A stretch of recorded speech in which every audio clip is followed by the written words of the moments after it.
topic today is the hottest topic in Lagos, which is the viral video of the Lagos State House of Assembly Speaker, and I'd like to show you what he said, and then we'll talk about it after.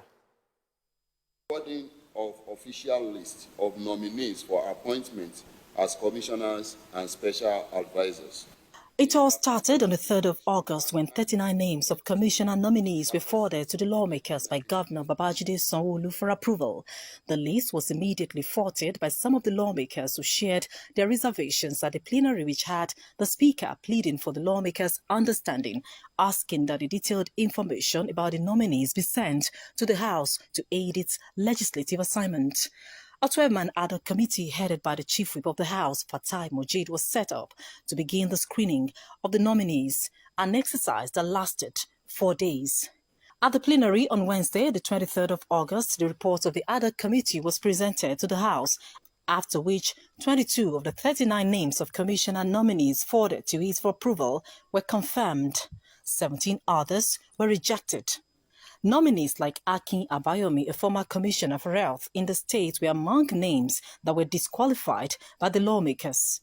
This unprecedented move has got many talking, raising the issue of possible face-off between the two arms of government. The Speaker of the House, Mudashiru Obasa, has a response to these insinuations.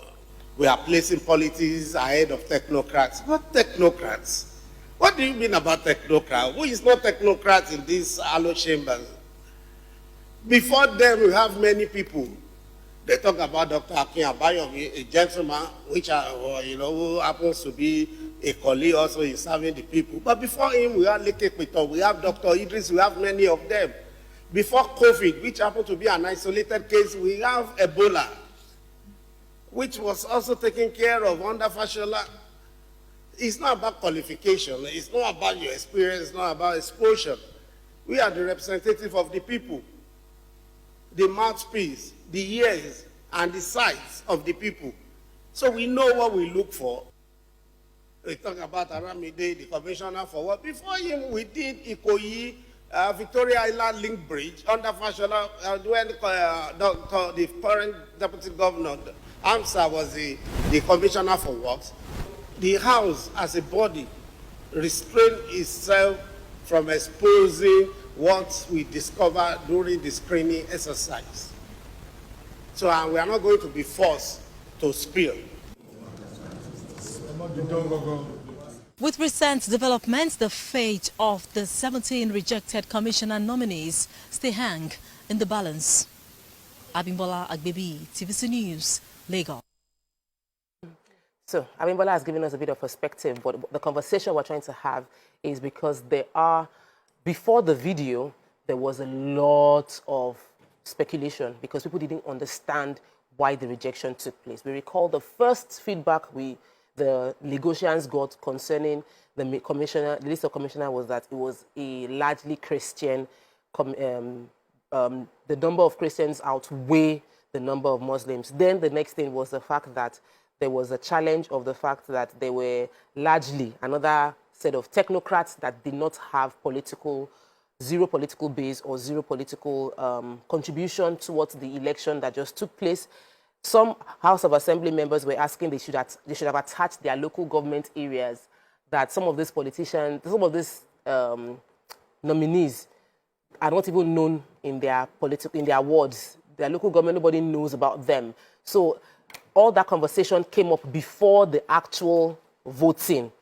And at the point of voting, there was 22 people were approved, 17 people were disqualified.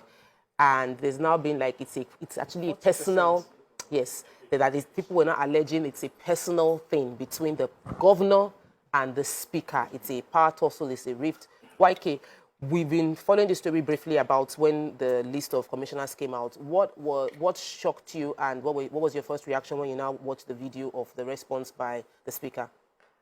First of all, what shocked me is, I mean, I can hear if you say you reject 3 of the nominees, that sounds, but 17, that's 40% of what the governor sent. And you are expecting us to believe that there is no rift. If true, there is no rift. I think you owe it, since because he said in his speech, in his that video, this video now, just now saying that they are representing the people. So that means you owe it to the people to explain why you rejected 17. If there is anything that we are supposed to know, you are representatives. You need to tell us what we need to know. Because I read in the papers, he said we should come there. If we go there, they will tell us to queue. How many of us are going to go there? Say if the whole, not 20 million people, 10 million only of Lagosians go there, will they answer us to tell us why you rejected 17 people from the governor? The governor has not commented, has not said a word since then. He has not even given another list. I mean, there has to be an explanation. Is this explanation not, was it, Mariam? Is this an explanation? Yeah.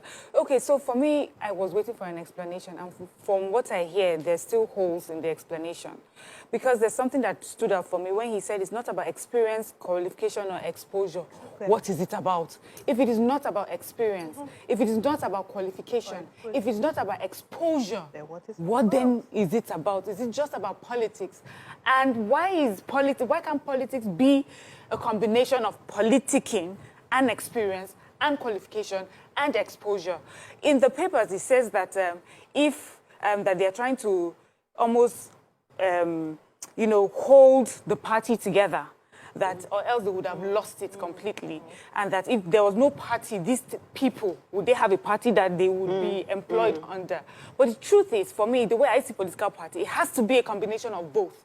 The technocrat, when a political party goes out campaigning, you campaign on what the people with exposure, experience, and qualifications have done.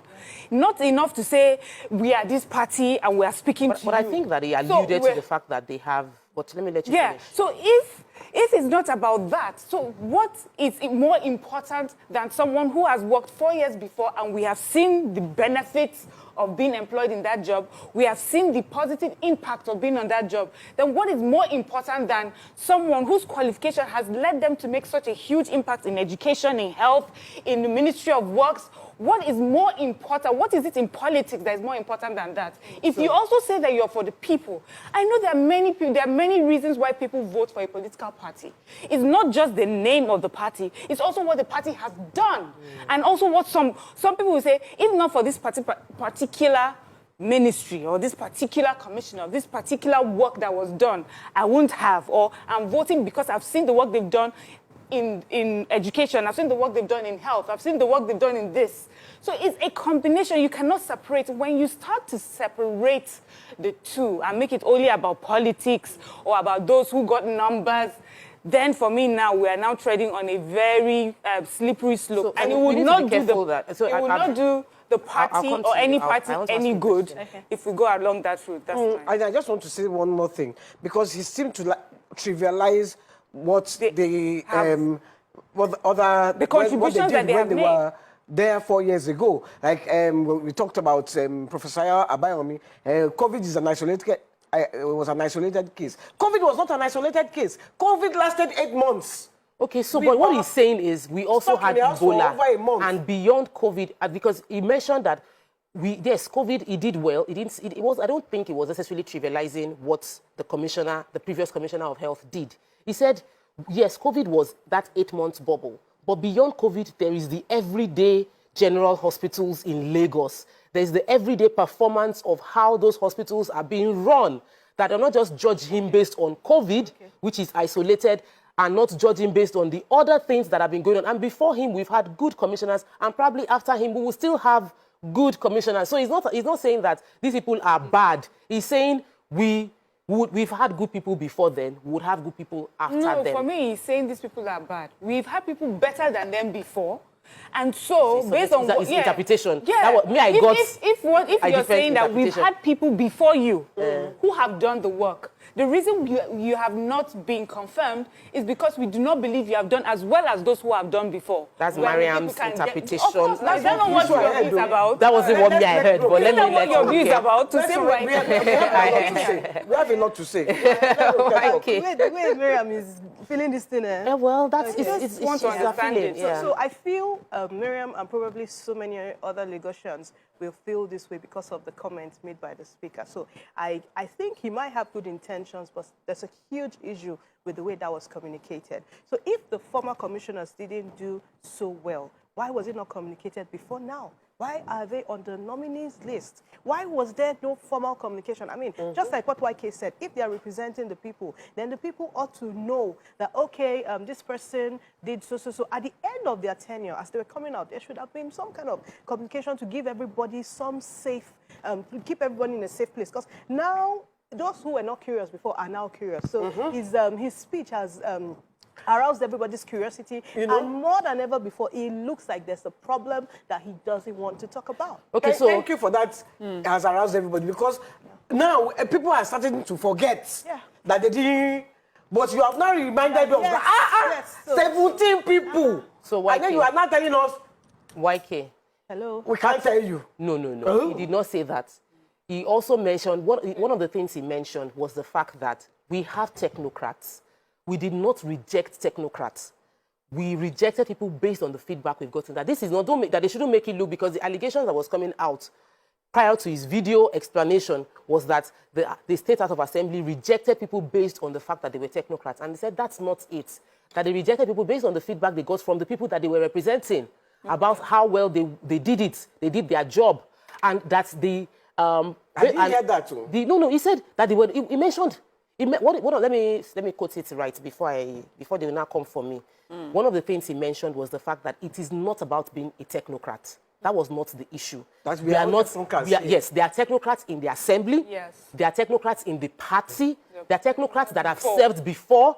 So it is not. We're not speaking against them or not voting them because they are technocrats. There's more to it than that. Okay. That was clearly communicated. Another part of the communication was the fact that when you talk about the information, the Commissioner for Information, that there are lots of technocrats within the LTV. Okay. LTV, which is a state-owned media house. And that, if you're looking for technocrats, you can look within that area. Some commissioners have said that they will not, some states have said they will not even appoint commissioners. They'll be using people within the civil service system to work within that role. It was this governor, Babajide Sanwo-Olu, that said it, in one of the papers today. I have a question for you, YK. This governor I have a question for you, YK. No. It's a very, very valid. You know, I'm sitting on this, in this seat. I have to always see the other side of the point. So, do you believe that the silence of the governor is the right approach to deal with this situation? Do you think maybe the governor should have come out to say why he nominated his list, the reason for each person he picked, what they have done, so that there is a language from his own part listing their achievements? Not just silence, because so far what we've heard is... The answer I will give you from there is, you know, if somebody attacks you in shock, and when your reaction in shock might be silence, you know, maybe you have a call for about 2 weeks, you won't be able to talk, you just be looking at me. As a governor, you cannot be reacting. Maybe the governor is in shock. YK, I'm so shocked. I can't believe that YK is defending the governor in terms of shock, because YK is always attacking everybody in politics. I'm not attacking, I'm not defending. I'm just saying he is probably in shock. Moyo has called. Let's hear what Moyo has to say. Moyo, what's your... Oh, sorry, they said it's Kunle that has called into the show. Kunle, welcome to the show. Good morning. What's your reaction to the speech by the speaker? Good morning. I'm very happy. I like the topic you guys are discussing this morning. And for the first time, I want to appreciate the House of Assembly members. They have done well. Okay. This last election has exposed a lot of things. We have been in Bariga over time. We are technocrats too. We have been working for the party. Okay. But you can't just go and bring somebody from America or whatever. They don't have certificates like us. A lot of times they don't work as an expatriate even where they are coming from. And you just select them, this one for commissioner, this one for SH, this one for... During the election, we didn't see any of them. We didn't see any of them, even to the grassroots level. You just bring people. We we are pushing you for commissioner, we are pushing you for even in the grassroots, go and ask about them. But Mr. So, Kule, we give it back to House of Assembly. let me ask you a question. Do you want a politician that has capacity to bring votes, or a technocrat that can deliver you good governance? There are a lot of people that will work in the politics too. There are technocrats, there are politicians too, that are working at the grassroots level, seeing people every day, relating with people every day. And yet they have this certificate, they are still working on their field, they are professionals. Use those people too. You can't go and bring somebody from Canada, from London, in the name of certificate. Which people that are here who have more certificates? Okay, so Yes, thank you so much. that. Thank you so much, Kunle, and I'm happy that Kunle is highlighting something that the speaker also mentioned in the a second video that I saw. Yes, no. He didn't say it's not by experience or qualification. He's saying this Kunle. I'm talking about Kunle. Kunle said that there are people within the party that are, that are qualified, that are technocrats, and are actively involved in politics. So, is it enough? Is political relevance a good enough reason, or lack of political relevance a good enough reason to qualify or disqualify? And I'm asking you, Mariam, because Mariam, Mariam is someone, I know you are fair, like you see the two sides and understand. Yes, but I know you will see the two sides. But do you feel like if you see this game is called politics? Yes. Is it enough to say that the lack of politics should take out a competent person, or we should say that let's find a way to look within the system and find someone that can still deliver? See, we have discussed this, I think, at the federal level, and I have been of the opinion that, sometimes when people have worked to be part of a party, they are politicians as well as technocrats. It's good to give people who have been part of a cause, an opportunity to also get appointments and contribute in other ways. But I'm talking of a government that is coming back for a second term. I'm not talking of a fresh government. Exactly. We're not speaking of a fresh government. And we're talking of people that we can point out and say that they have done so well, that the works that they did was what you used as your campaign. As a party. Yeah, as part of your campaign. So what happened between the campaign? You listed these are the things. Look at what we did in Lagos State. These technocrats, these qualified people, these experienced people. So that's why it's coming across right now as if there is an issue. Because if we're talking of fresh people, I can understand, okay, you've never been part of a party.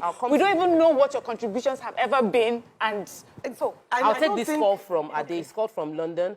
After his call, we'll come to Ronke. Ade, welcome to the show. Good morning.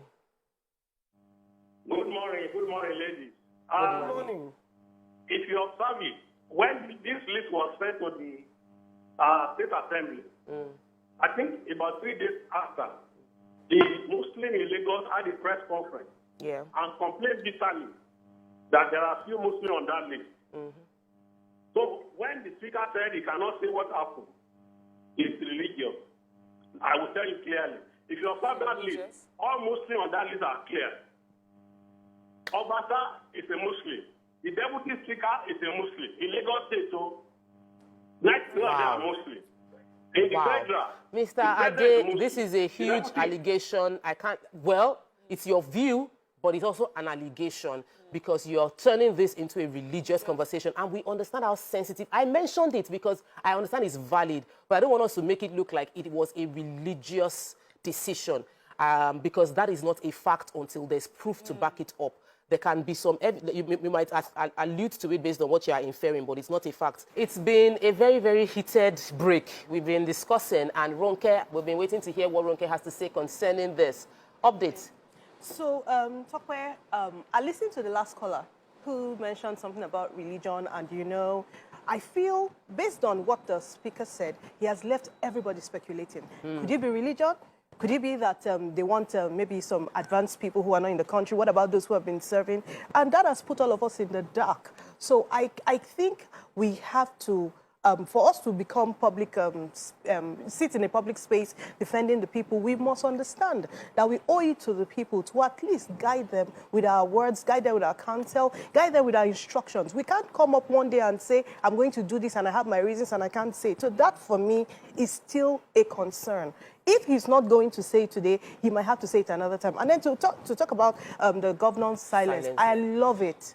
Okay, how come you are liking the governor's silence, but you don't like the fact that the speaker did not tell you a bit of information that you want? So. Okay, so the governor's silence is, I mean, we can understand that he's reacting to what happened in the last administration. These people did well, so he's saying, okay, let's bring them again to do better. This time, maybe hold them more accountable. And then the speaker is saying, we're not taking these people, tell us why.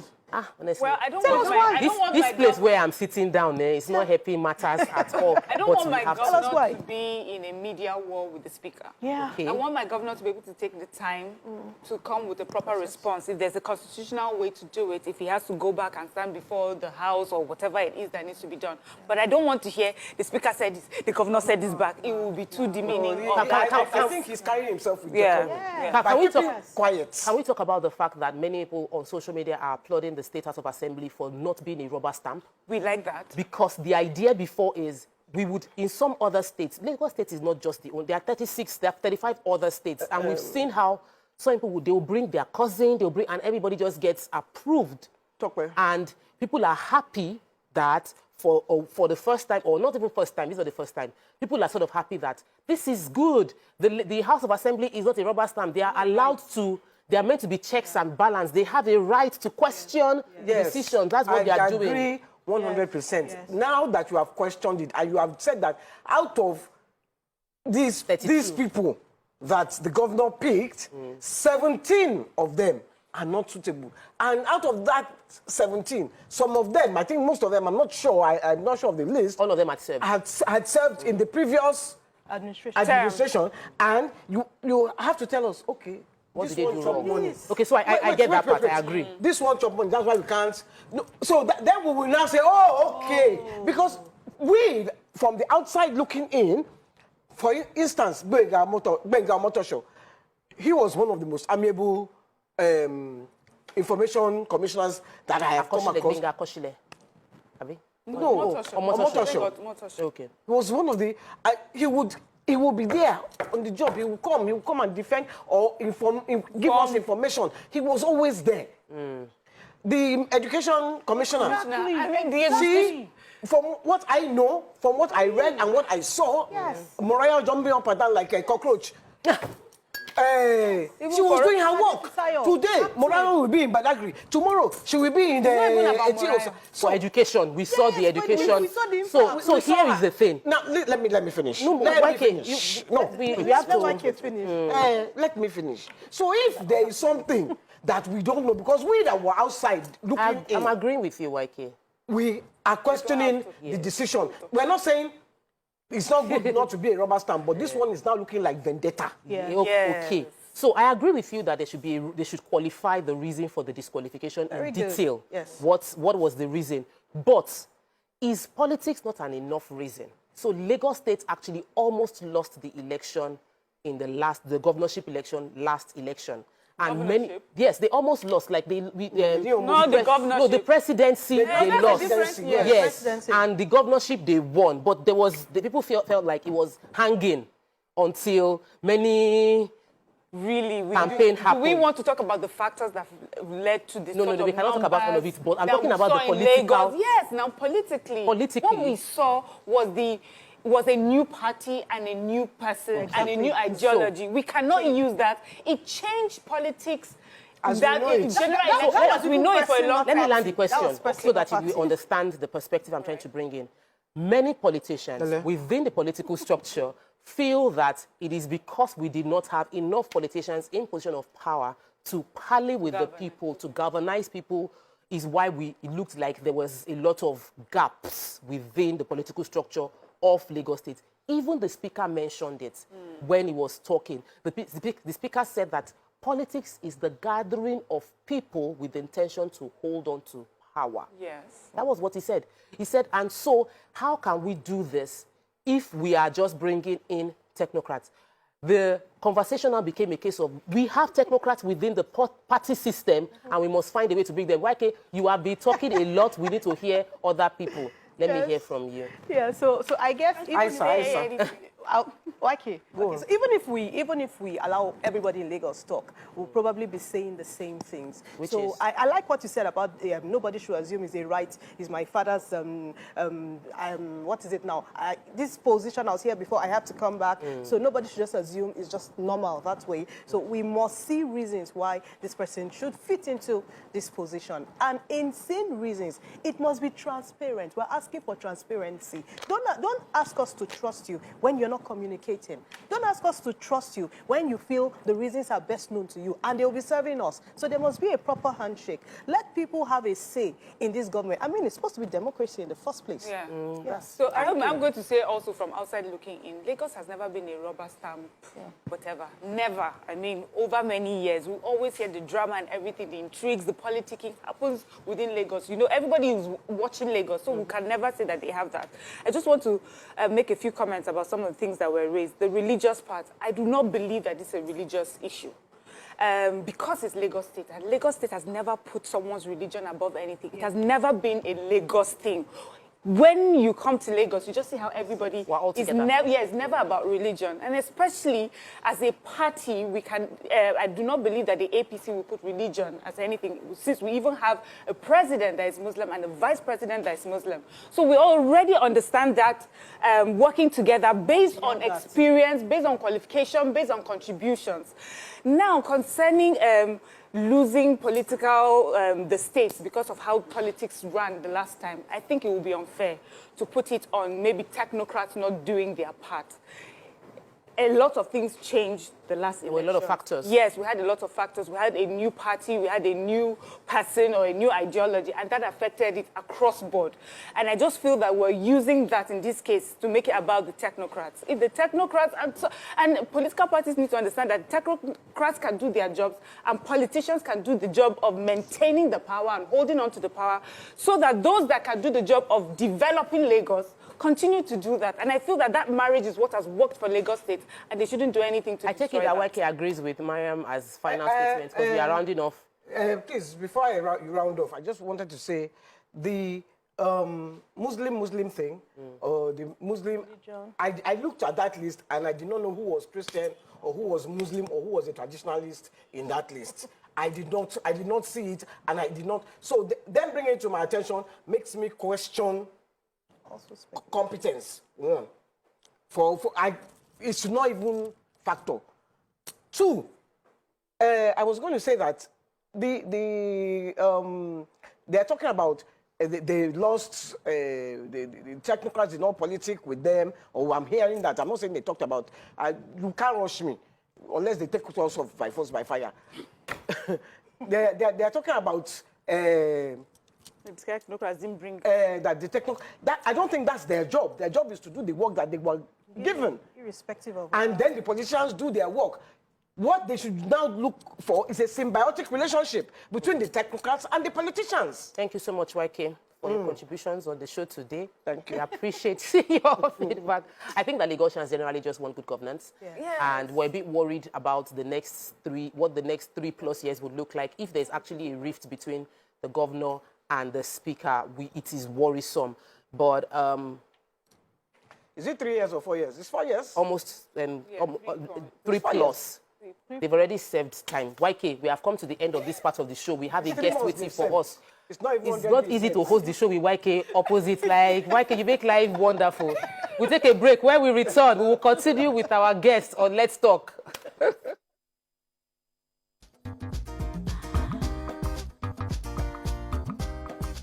Stay tuned. Your View will be right back.